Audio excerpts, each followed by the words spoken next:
All right, welcome to the That's Good Broncos podcast, presented by Draftkings Sportsbook, America's top-rated sportsbook app. And let me tell you this: the Broncos are favored by 1 point, one single point. So if you are interested in getting in on that action, Draftkings is the way to do it. But here's a more interesting bet. Adam Gase is now the front runner at plus 235 to be the first coach fired this season, followed by Dan Quinn, Matt Patricia, Bill O'Brien. So if you want to get in on betting on which coaches will be ousted first, I think that's more fun than the 1 point Broncos spread this week. Again, DraftKings, promo code DNVR when you sign up and download the app. Speaking of DNVR, we have one Ryan Koenigsberg coming in, joining us. Thank you, Ryan. Hey, yeah, it's great to be with you. I like the idea of making money off of someone losing their job. That's a good place to be, I think. Yeah, that's somebody is losing their income, but you're stashing away a little bit of cash. Yeah, right? And with all the reporting out there that Adam Gase is going to get fired if they lose tomorrow night, then you're getting much better odds on just taking that plus 235 on him getting fired, and instead of needing the minus 110 on the Broncos getting the 1 point. Exactly. Well, you have to parlay it, right? Like if you're gonna take the Broncos and the points, you have to take Gase too. Yeah, makes perfect sense. I love that. Maybe we can find another bet to make it a kind of three-way something or other. But maybe the over on Brett Rypien touchdowns. Ooh. 1.5 is where it's set. Oh, he's going to throw two Teddies. Easy. I'll take it if it's like 4.5. He's going. I'd say he's on pace to be the best quarterback named Brett to wear number 4 ever. Easily. Oh, is he a 4? Is that his number? Yes. Yeah. Oh man. Also the best Rypien. That's true. Wow. Mm-hmm. If you came here for the Brett Rypien takes, you have been satisfied early. Hey man, I watched him at Boise State like almost every week. He can do it. I'm here for it. You watch that much Boise football? Yeah, I don't know why. It's always on. They're like that late 7:15 game on the West Coast. Wow. That it's the last game on. Why not? Also, like Boise State versus the Mountain West in most seasons is a very profitable place to be. Just pick Boise State regardless of the spread and reap the benefits. Mm-hmm. The last was Ryan Clady. He was out of Boise State, right? That was a big one for the Broncos. Trying to remember if there's I feel like there's one more guy they took out of there at some point. I don't know, but Matt Paradis. Yeah, yes, true. The one that got away. Well, Matt Paradis. I mean, while the season's pretty much lost, might as well install some blue turf on the field. What do you guys think? Ooh, hey, shake things up.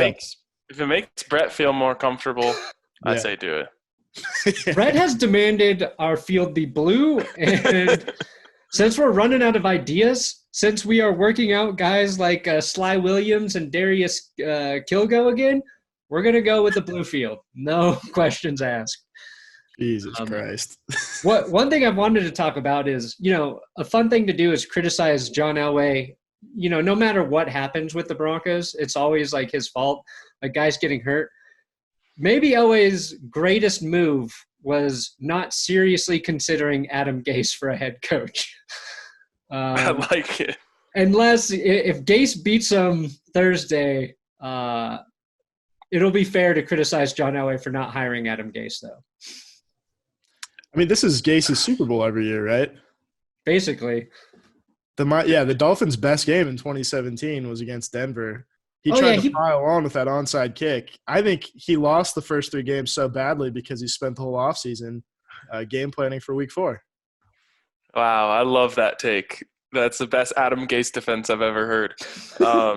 Keep the shot. I think that if the Broncos are winning big late, Elway has to phone in the onside kick. He has to get him something like that. Yeah, he needs the last lap, or like go for 2 needlessly, like up 20. Yeah, that'd be badass. We should sign Dontari Poe to throw a touchdown. Oh God. Well, we have to say, I don't know. I was gonna say next time we beat the Chiefs, but might have to keep waiting. Yeah, that's my bold prediction for this season was the Broncos win a game against the Chiefs. And I didn't think it was that bold at the time, but now it might be very bold. Yeah, it's depending on when Drew gets back. Although even if he gets back for the next one, he's probably not even going to be back in the swing of things. So it would have to be the away game in December at Arrowhead on Sunday Night Football. Oh, man. Well, that's going to get flexed out. No one will have to watch it. It's fine. They should flex out the Thursday night game, really. How have you guys been, like, trying to stay optimistic with everything that's happened so far to the Broncos? Because it's like this weird situation where, one, they're probably not playing their best football on top of the injuries. So there's like some fair criticism there. But the injuries have been so horrific to key positions. Like, I'm not sure how many people, like, outside of Denver really realize how shitty it has been that you, like, I feel like it's almost unfair to criticize anything that's going on right now because it's just been so bad. But how are you guys, like, trying to hype yourselves up each week for covering, you know, the team and I guess, like, what bright spots are you trying to focus on right now? Yeah, you have to really dial in, like, you got to focus in real tight as much as you can. You got to, like, look at single plays and single players and say, like, okay, well, let's see Jerry Jeudy take a step forward this week, or let's see KJ Hamler continue to get out there and make plays. You know, you have to focus on these little things because we're so programmed as football people to think that, like, every game the stakes are so high and, you know, every micro decision in every game has to be so put under the microscope. But I think you're right, Brandon, in the sense that, I mean, how can you possibly criticize Vic Fangio for what happens when he's losing 4 out of his 6 Pro Bowlers on the team, 5 out of the top 6 highest paid players on the team. And I guess it could be 5 out of the 6 Pro Bowlers on the team. It could be you're also losing your starting quarterback. You're without your best offensive player in Cortland Sutton. I mean, it's absolutely unbelievable the way the injuries have hit this team. So, yeah, you know, you could go back to Monday Night Football and point to Vic Fangio not taking those timeouts. And those little micro decisions, you know, those do matter. But, man, on the whole, it's really hard to make any type of zoomed-out view about the Broncos right now because these aren't really the Broncos. No, totally agree. Yeah, it's hard to get psyched up every Sunday now. And it's so devastating. Maybe it's a good thing that it happened so early in the season that we can kind of just check out emotionally now.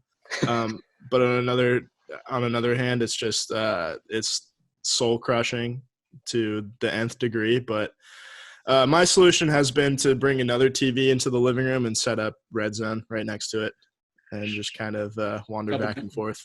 Double dip. Yeah. How often do the Broncos make it onto Red Zone? More than they should.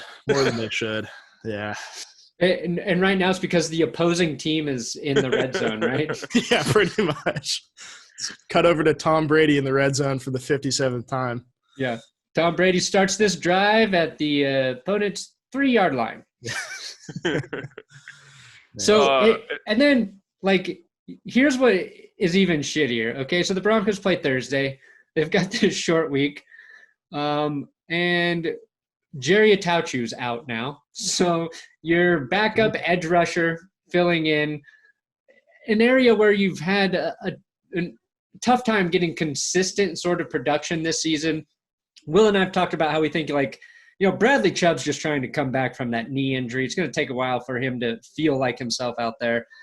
But maybe some glimmers of hope with a questionable Phillip Lindsay and Devontae Harris. You know any more about those situations, Ryan? Like, do you think Lindsay plays? I don't, especially based on the fact that they've activated Levante Bellamy again. So it looks to me like they're preparing to not have Phillip. Also, I don't know how closely you guys followed it, but the 49ers were like incensed over this turf. And they didn't even want to play there after, because they had to play 2 games in a row on that turf. They didn't want to play there the second time. And if I was the Broncos, with everything that's going on right now, like I wouldn't have Bradley Chubb on the field. Although you might have to now because you're down to Malik Reed, Anthony Chickillo is a real person, and Derek Tuska if you don't have Bradley Chubb. So, like, I don't know. But I definitely wouldn't play a guy like Phillip Lindsay who's dealing with, turf toe, literally turf toe. Yeah. Putting Lindsay with a turf toe injury on that nasty turf, either one of two things happen. He has the greatest game of his career. The 2 negatives just turn into a positive, or he injures it so badly he doesn't play for the rest of the season. A negative times a negative is a positive, right? I think I learned that. I think so.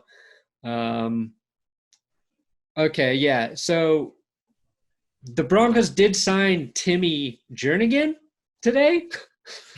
That was barely even news, and that actually seems like a decent free agency pickup if he's healthy, right? Is that why teams have been shy to take a chance on him, or is he just old now? How old? I don't think he's done much since he was a pretty integral part of that Eagles defensive line back in 2017. Right. But from what I read, he's kind of just done nothing since then. And he's only 28.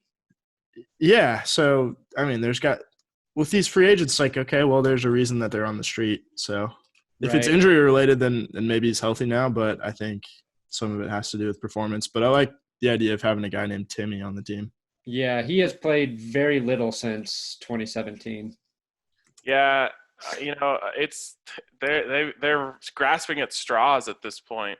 Every week they're losing another defensive lineman. First it was DeMarcus Walker, then it was Draymond Jones.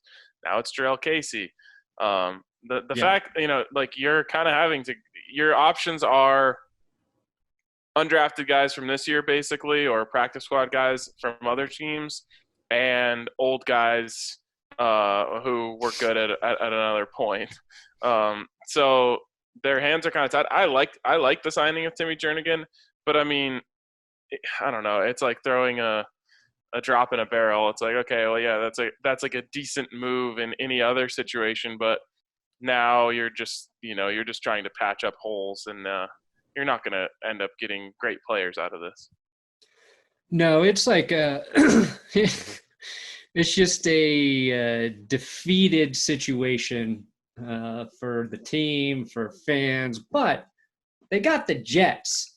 So if they're only going to win one game this year, it might be this one.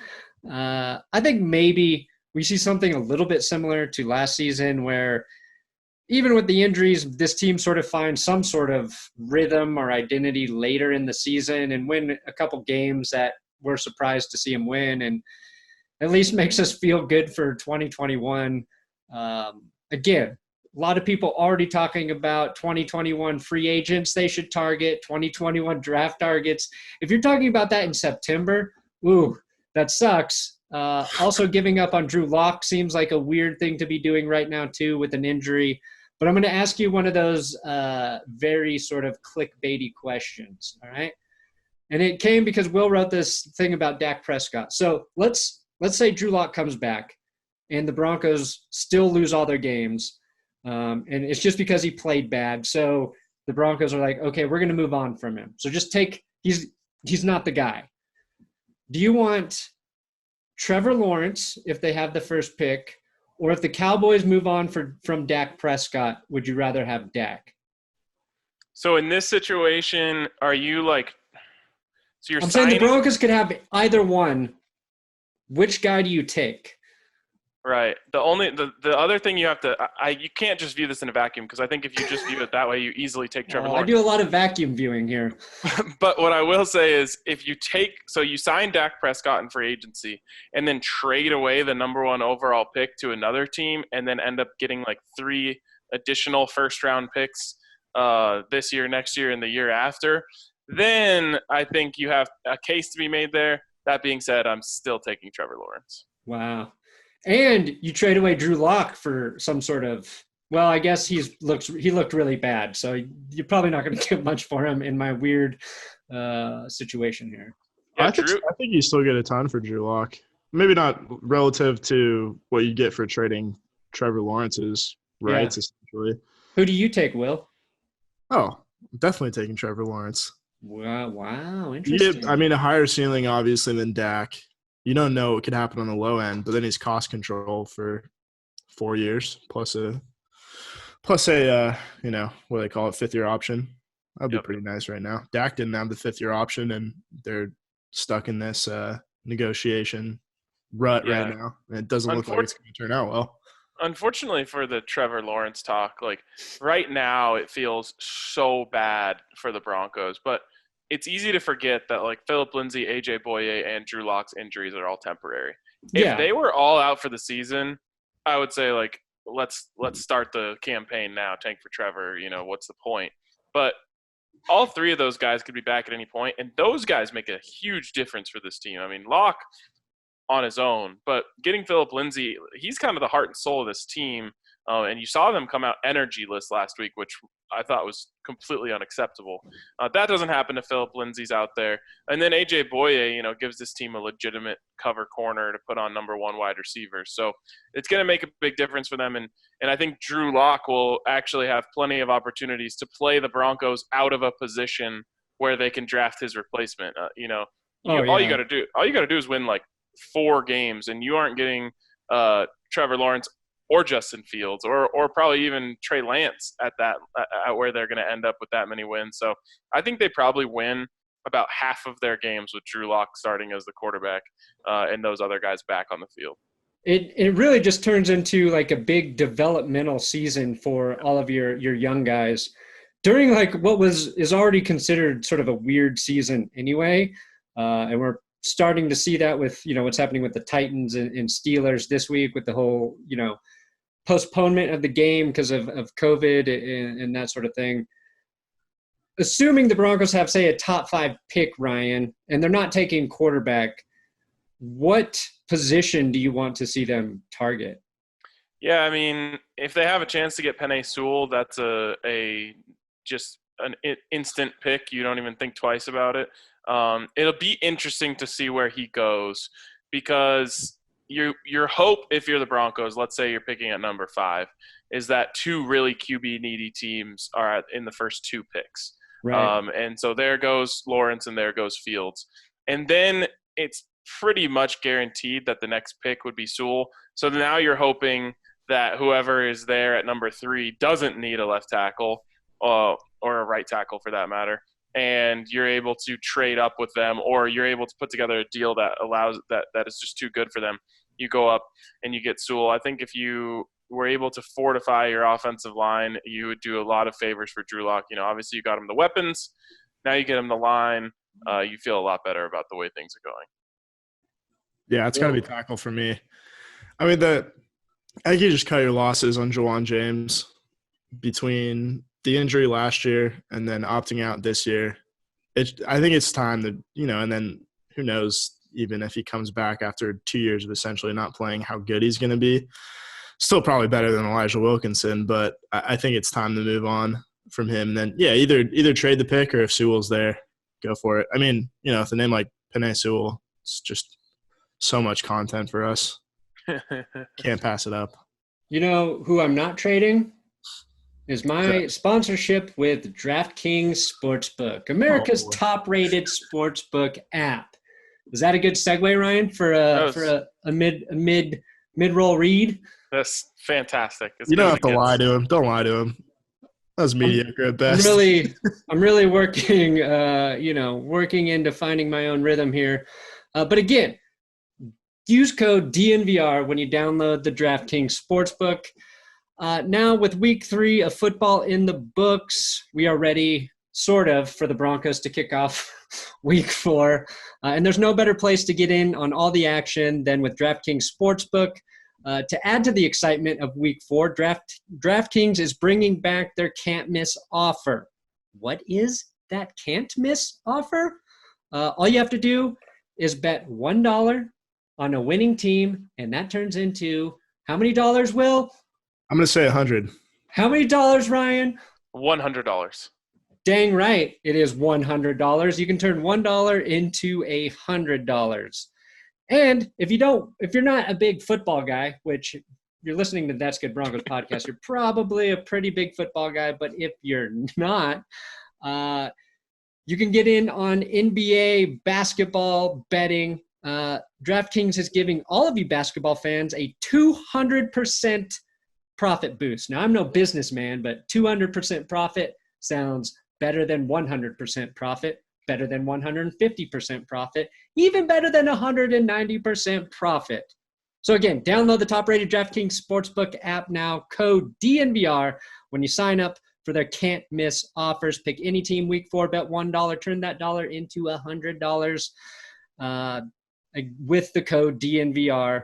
You must be 21 years or older, so you could be 87. You just can't be 20. Colorado only. Profit boost terms and conditions and eligibility restrictions apply. See DraftKings.com/sportsbooks for details. Gambling problem? Call 1-800-522-4700. Oh, boy. Really getting good at those spin outs, you know? That was a quick read at the end. Yeah. Do you think on those disclaimers the guys actually talk that fast, or they just speed it up? I've been known to be able to talk that fast.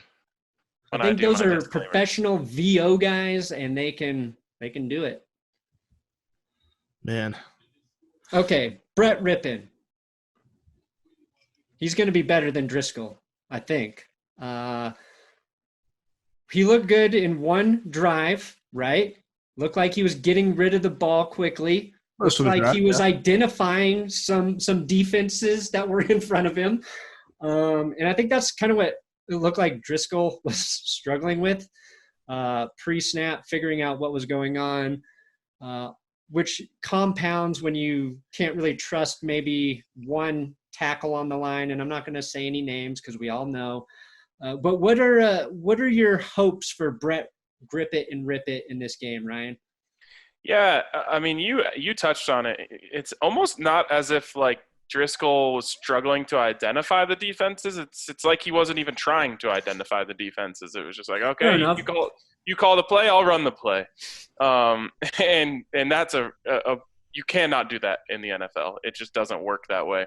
So when I saw Brett Rypien come in there, I mean, I was blown away. This kid comes in, and on one of the first plays that he's in there, he changes the protection twice. He thinks he's seeing one thing, goes up, changes the protection, and then he sees another guy creeping in from the other side, and he's like, oh, wait, forget that. This is actually the protection.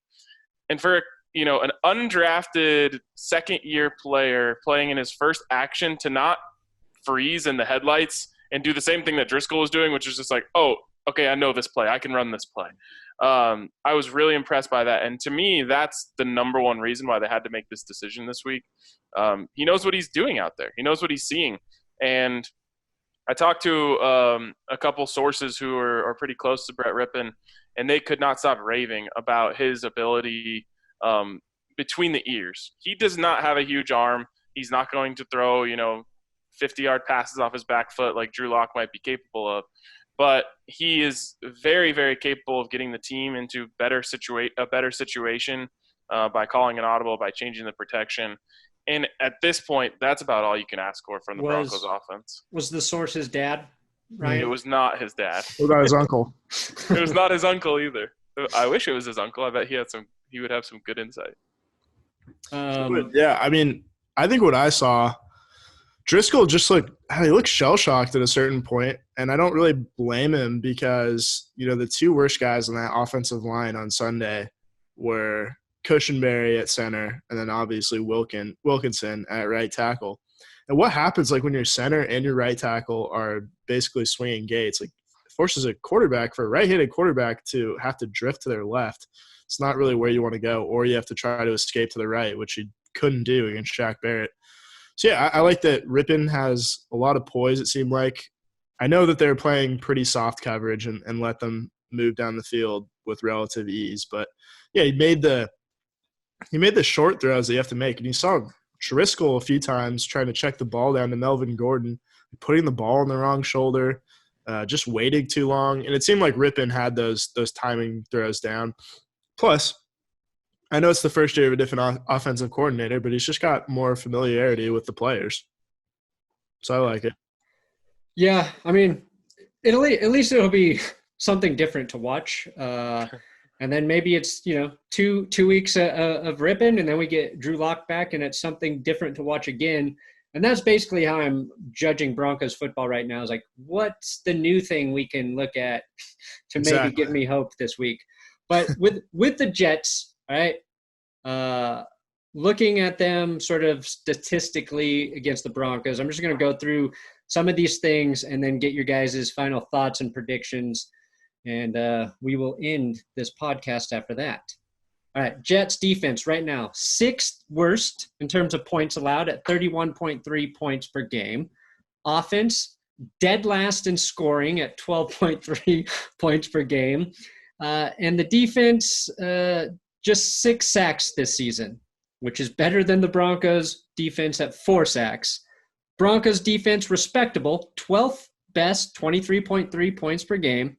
Offense, not dead last, but 3rd worst at 15 points per game. Broncos, 7th best run defense in yards allowed. So that's something. That's something. Even with all those injuries at D-line, that is something. Yeah. 4th worst, though, against the pass in terms of yards allowed at 833, and a big tie for 3rd worst with 7 passing touchdowns allowed.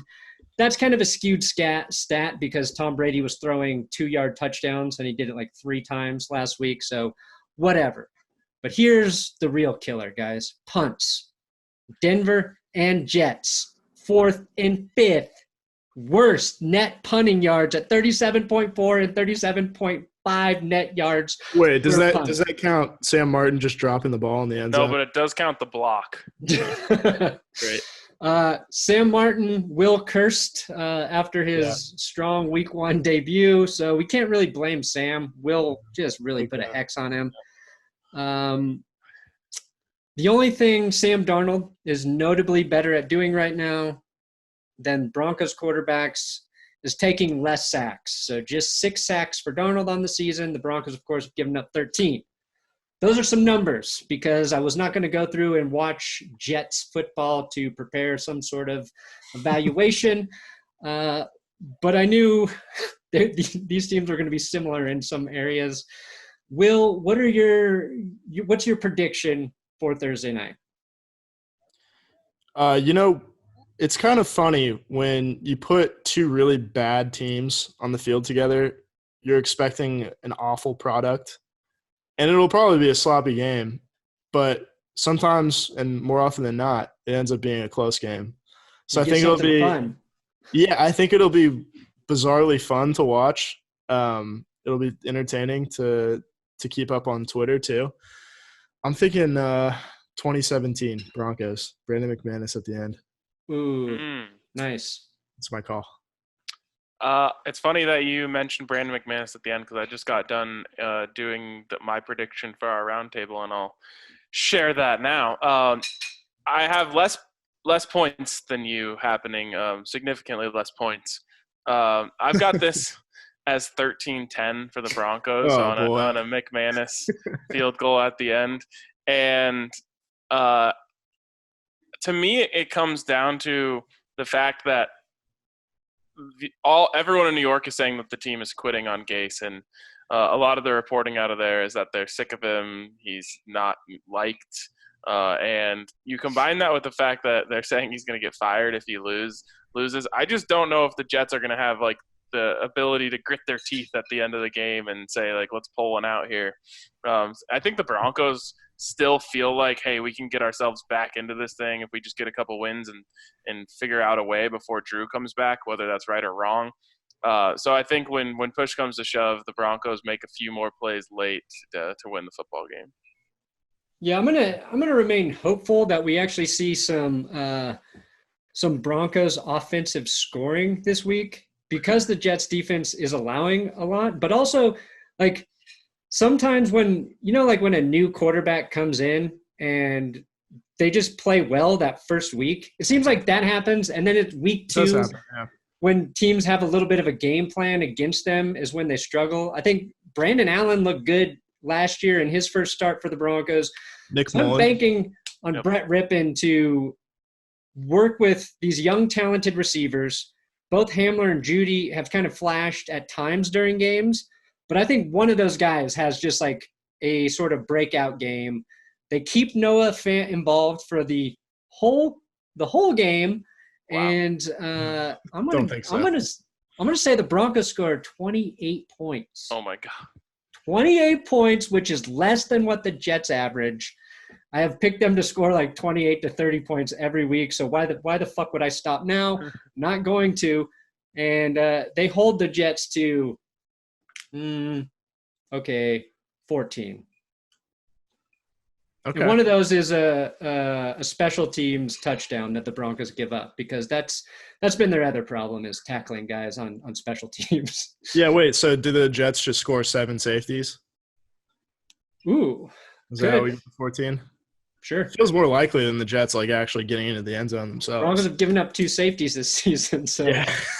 But no, I can't say that if I think their offense is going to play well. If I give the offense 28 points, but they also give up 7 safeties, actually 11 drives, 4 touchdowns, 7 safeties. I would pay to see that. I would pay so much money to see a team give up 7 safeties, but also just dominate all the other possessions they have on offense. Throw in another special team safety. I don't know. There you go. I'm pretty sure it's been like 20 games, not including games with Drew Lock, 20 games not started by Drew Lock, that the Broncos have gone without scoring 25 points in a game. So it'd be nice to see them break that. Yeah, I've been thinking they're going to break that probably since midway through last season. So was the last game the Texans game? Yeah, that's the last time. And then I think actually they did it the next week as well. I'm trying to remember who they played the week after the Texans. No, that was the Chiefs. Yeah, I think they might have done it twice with Drew, though. All right, Ryan, you got anything to add before I let you go? Just sorry that everyone has to watch that game tomorrow. Yeah, it was never have like there was so much excitement for the start of this season. And even that was dampened a little bit once Von Miller got hurt. But then just every week, big chunks of that hope just erased. Yep. So now that we're without hope, maybe slowly it can build back up. It's true. It sucks that that this happened and you can't be like that mad at anyone. You know, you want to be like this, and you're just like, this sucks. You can't even blame it on someone. Yeah, really just God at this point. You have to redirect your anger towards God.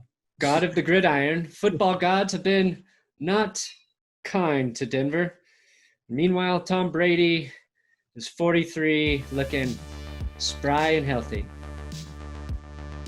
as Drew Brees fades away and Father Time starts to destroy him. Yeah, he sucked the blood out of Drew Brees and regained his youth. That's really why Tom Brady moved to the NFC South. Yeah.